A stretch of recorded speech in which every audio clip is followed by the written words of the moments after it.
कि आज से 2-3 दिन पहले मुझे बिना इन्फॉर्मेशन दिए, मुझे बिना बताए, मुझे बिना कॉल किए हमारे घर आती है पुलिस और कहती है कि बेटा आपको चलना है, पूछताछ करना है। तो हमारा ये सवाल रहता है कि मैडम आखिर क्यों, क्वेश्चन मार्क। लेकिन वो जवाब देती हैं कि बस पूछताछ करके आपको छोड़ देंगे। तो वो बेटा बोली, मैंने उनको पानी दिया, ऑफर किया, वो बैठी, मैं रेडी हुई, मैं गई उनके साथ। कोतवाली थाना लेके गए। वहां जाने के बाद मैं जब 1.5-2 घंटे हो गए, जब कोई बातचीत वगैरह नहीं होने लगा, तो बहुत सारे विपक्ष के भी नेता पहुंचने लगे सपोर्ट में, शायद सोशल मीडिया के माध्यम से वो देखे होंगे। तो जब पहुंचने लगे तो बात हुई कि अभी अमित शाह का पूछताछ चलेगा, अभी कुछ मैटर तब तक खुलासा नहीं हुआ था। जब विपक्ष का दबाव पड़ने लगा और जैसे सूरज ढलने लगी, जब मैं 6-7 घंटे पुलिस स्टेशन में, ऐसे मैं खा के गई नहीं थी, वहां पे मुझे ऑफर हुआ था चाय और बिस्किट, मैं उसको ग्रहण की थी। उसके बाद कहा गया कि अमीषा आप एक बात बताइए कि आपको यहाँ पे सैमफोर्ड वाले मामले में लाए।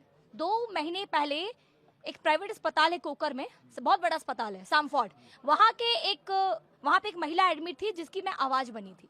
6 दिन में 12 लाख का एस्टिमेट बिल दे दिए थे वो लोग, तो मैं उसका आवाज बनी, तो उसमें मेरे पे झूठे फायर किए गए थे कि मैंने तोड़फोड़ करा, मैंने जाति सूचक का इस्तेमाल किया। तो मेरे मनोबल को तोड़ने के लिए एसटीएससी की धाराएं भी लगाई गई। फिर भी मैं रुकी नहीं, फिर भी मैं लड़ती रही। संविधान में विश्वास रखने वाली लड़की हूँ।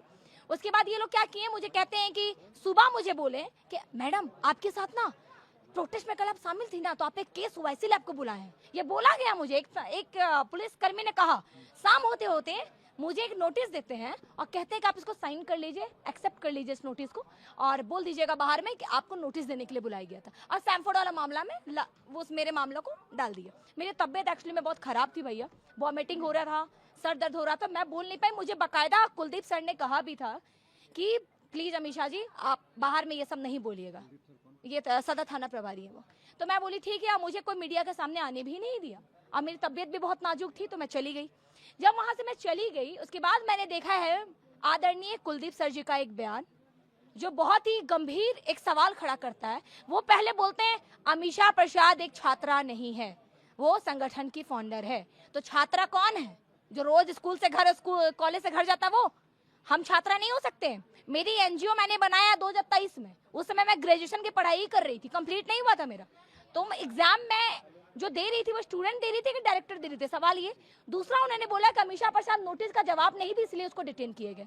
सबसे पहली बात कि आप अगर नोटिस हमको भेजे, मान लीजिए इफ मैंने अगर नहीं जवाब दिया होता तो आप 3 बार भेजते ना, वारंट देते, कुछ नहीं दिया इन्होंने। ये झूठा, मीडिया के सामने साफ झूठ बोलने वाले आदरणीय कुलदीप सर को मैं बोलना चाहूंगी कि आप अपनी वर्दी के गरिमा का उल्लंघन कर रहे हैं। आप सीधा मीडिया को गुमराह करते हैं कि अमीषा प्रसाद जो है वो नोटिस का जवाब नहीं देती है, जबकि सीधा रीजन है कि मैं उसका नोटिस का जवाब दी हूँ। तुरंत मैंने इनका नोटिस का जवाब दिया है, और मैं बाकायदा थाना भी गई हूँ। सीसीटीवी निकालिए ना, मैं अपनी संगठन की महिलाओं के साथ थाना भी गई हूँ। और वहां जाने के बाद मैंने बाकायदा साइन किया, वो रिसीविंग दी, और आप बोलते हैं मीडिया के सामने कि आप दिए नहीं। इससे साबित हो जाता है सर कि ये लोग है ना, सोचते हैं कि हम लोग कुछ भी बोल देंगे तो मीडिया विश्वास कर लेगी। दूसरी सबसे बड़ी बात बोलना चाहती हूँ कि मुझे उठाया गया प्रोटेस्ट के मामले से। कुलदीप सर ने बयान दे दिया कि प्रोटेस्ट नहीं है, सैमफोर्ड का मामला है। अगला दिन पेपर में नाम आता है कि अमीषा प्रसाद पे भी केस हुआ है। अब एक बात बताइए, प्रोटेस्ट, सैमफोर्ड प्रोटेस्ट, क्या है ये? आप गुमराह कर रहे हैं ना। मेरे में 2 एफआईआर हुए हैं, एक शहबाज आलम के द्वारा किया गया है मेरे में एफआईआर, और एक अंचल अधिकारी मतलब सरकार की तरफ से केस हुए हैं। मैं कहना चाहती हूँ अगर ये दोनों मामलों में आपने मुझे नहीं उठाया, सैमफोर्ड के मामले में उठाया, सैमफोर्ड का मैंने नोटिस दे रखा था, उसके बावजूद भी आप क्यों उठाए? और सबसे बड़ी बात है कि मैं जिस प्रोटेस्ट में इतने समय से थी, जो भाई बहन आगे आकर अपनी बात को सरकार तक पहुंचा रहे, सेंट्रल तक पहुंचा रहे, माननीय मुख्यमंत्री तक पहुंचा रहे, देश के कोने कोने तक पहुंचा रहे, उस भाई बहन पे झूठे केसेस कर दिए हैं सर। 14 नामजद इकलौती मैं हूँ लड़की में, और जितने भी भाई लोग हैं सब में छेड़खानी का आरोप लगा दिया अंकिता वर्मा जी। उनसे कहना चाहेंगे रक्षाबंधन आ रहा है, आप अपने भाई के हाथ में राखी बांधिएगा। ये पता नहीं मुझे एक्चुअली में उनका कि एग्जैक्ट में कौन है, बट वो एक हैं जिन्होंने आरोप लगाया है कि ये लोग छेड़छाड़ कर रहे थे। मैं उनको कहना चाहूंगी कि प्रूफ है, बहन प्रतिमा के साथ दुपट्टा छीना गया, मारा गया, इसका प्रूफ है मीडिया में।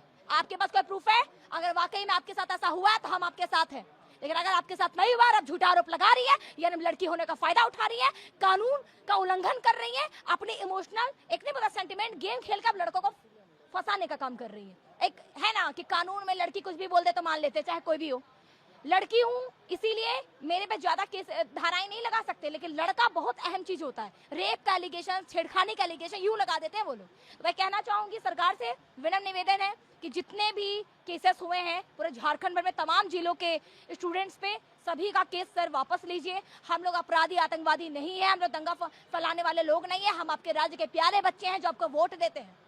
तो आप प्लीज हमारी बातों को सुनिए और हमारे साथ ऐसा मत कीजिए। जेपीएससी जेएसएससी वाले मुद्दे पर वाकई में आप निष्पक्ष जांच करने का आदेश दीजिए, वाकई में हमारी मांग को पूरी करने का कोशिश कीजिए।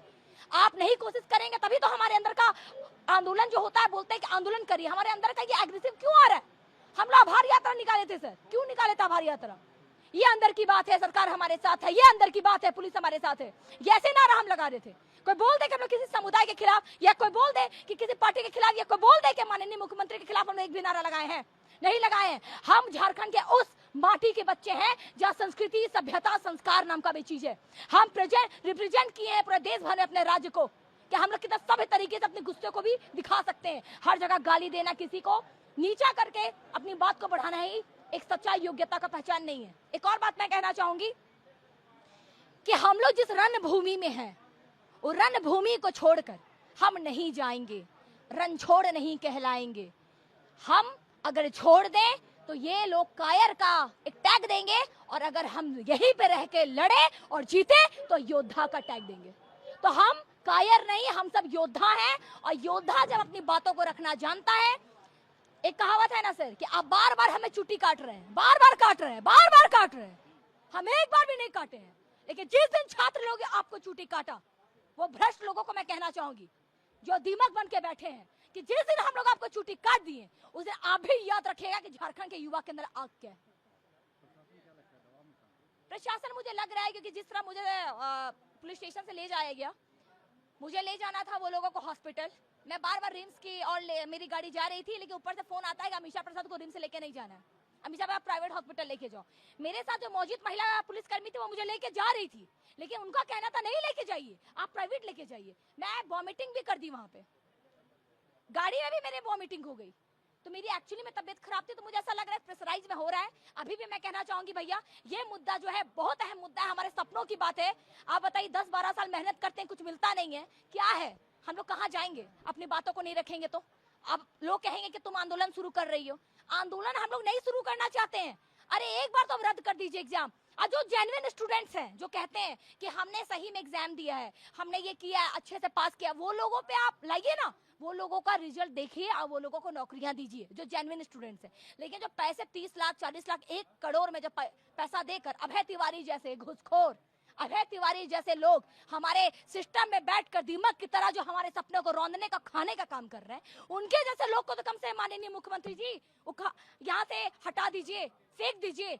हम लोग तो बस आपसे ये मांग रहे हैं, हमारे सपने को दीमक जैसा जो आप खाने का काम कर रहे हैं भ्रष्ट सिस्टम वालों, रुक जाइए। एक है ना सर कहावत कि नजर उठाओगे तो जल जाओगे भ्रष्ट सिस्टम वालों, नजर उठाओगे तो जल जाओगे भ्रष्ट सिस्टम वालों। तो नजरिया बदलो, अपनी नजारे भी बदल डालो, क्योंकि हम सब युवाओं की नजर जब तुम्हारे नजर से नजर पड़ेगी तो शायद नजर नहीं आ पाओगे तुम भ्रष्ट सिस्टम वालों।